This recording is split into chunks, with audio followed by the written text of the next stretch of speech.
Greetings and welcome back to room 303 in Junior English. We are in our My Perspectives volume on page 820, 821. We're looking at D.F. McCourt's A Brief History of the Short Story. The final line of this little essay is, the short story is alive and well, and I want us to be challenged by this reading to recognize the power of reading a good work of fiction. Now we're going to turn to some background information with Professional Reader. I'm hopeful that you'll annotate as you read.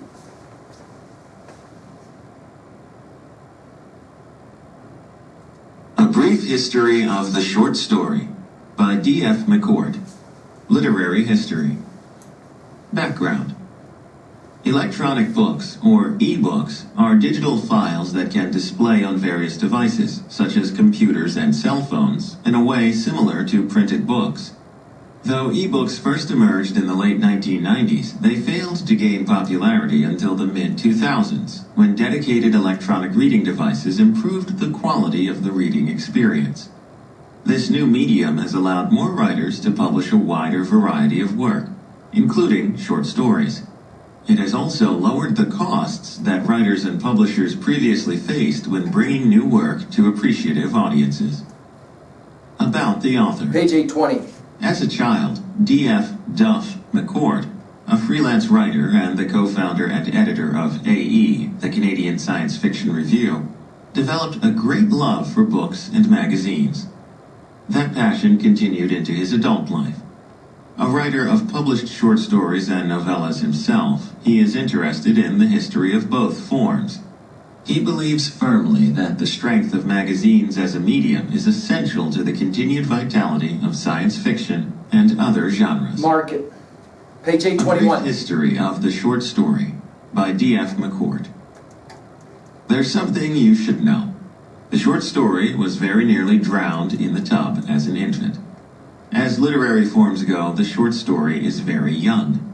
Certainly, its roots go back centuries. We can see it gestating in the Canterbury Tales, in fairy tales, and in poems of a middling length. Arguably, even the conversational traditions of the anecdote, the joke, and the parable can be seen as precursors of the form.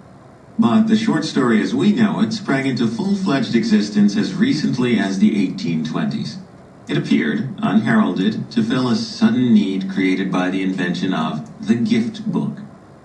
Gift books were annual collections of poems, artwork, and literary criticism, aimed primarily at an audience of upper-class women in England and North America. Mark that. Seeking additional ways to fill the pages of these popular publications, editors began soliciting submissions of short pieces of prose to accompany artwork already purchased, rather the opposite of the way it is usually done these days. In so doing, they created the first paying market for short fiction. All modern literary magazines can trace their pedigree back to these gift books. In 1837, Nathaniel Hawthorne collected a number of stories that he had written for the gift book market and published them to great critical acclaim as twice-told tales. Make sure to mark that. And with that, short stories had arrived. Page 822. 200 years may seem quite a long time, but consider that the novel dates back to at least 1605, the year Miguel de Cervantes' Don Quixote was published. And you get a better idea of the short story's relative youth. Over its entire lifetime, the fate of the form has been inextricably tied to that of magazines. Mark that. In the early 20th century, literacy in the United States and Canada became near universal for the first time. And, as a direct result, magazine sales boomed. On the erudite front, there were publications like the English Review and the Southwest Review. But there were also the decidedly lower-brow Argosy and Adventure. This was the era of the pulp magazine. Mark that. That brought with it the birth of genre literature. Mark that.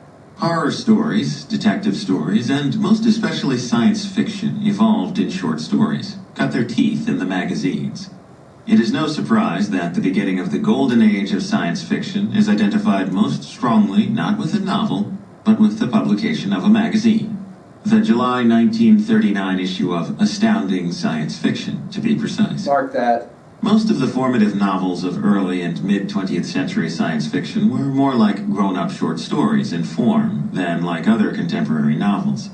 In fact, some of the most famous science fiction novels including Isaac Asimov's Foundation, A.E. Van Vogt's The Silky, Robert A. Heinlein's Orphans of the Sky, and Ray Bradbury's The Martian Chronicles, were fix-ups, a term for a novel created by stitching a series of previously published short stories together. Mark, fix-ups. It wasn't until quite recently, around the 1984 publication of William Gibson's Neuromancer and the 1985 publication of Margaret Atwood's The Handmaid's Tale, that the two parallel traditions of the science fiction novel and the modern literary novel began to collide.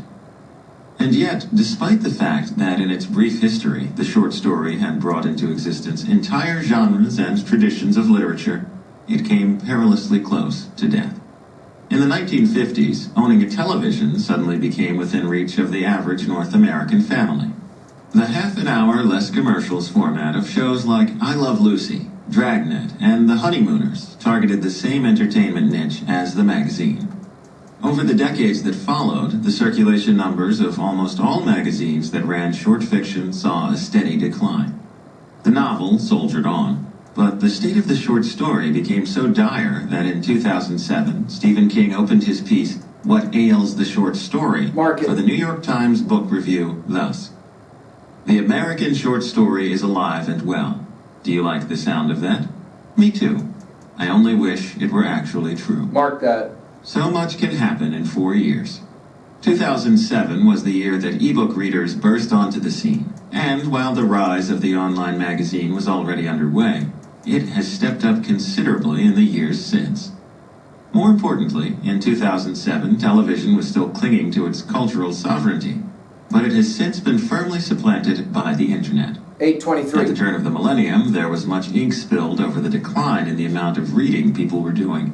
But the truth is that many of us are reading more than ever. We just aren't doing it on paper. When reading on a screen rather than the page, there are new considerations. A narrative of a few thousand words can be easily read, enjoyed, and digested while sitting before a monitor. A novella, far less so. This is an environment practically designed for the literary form Edgar Allan Poe defined as a tale that can be read in one sitting. Mark that. Further, ebook readers are allowing publishers to easily make shorter works available at a reasonable price, without having to worry that a book's spine be thick enough to hold its own on a bookstore shelf. Video, of course, is quite at home online, but the real meat of the internet has always been text. Preferably text that limits itself to a screen or two in length.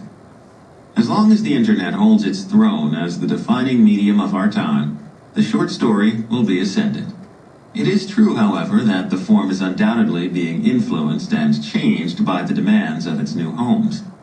Personally, I'm thrilled to be taking part in that continued evolution. Thrilled just to be present for the renaissance of the form that shaped science fiction. Thrilled to be able to say, unequivocally, the short story is alive and well.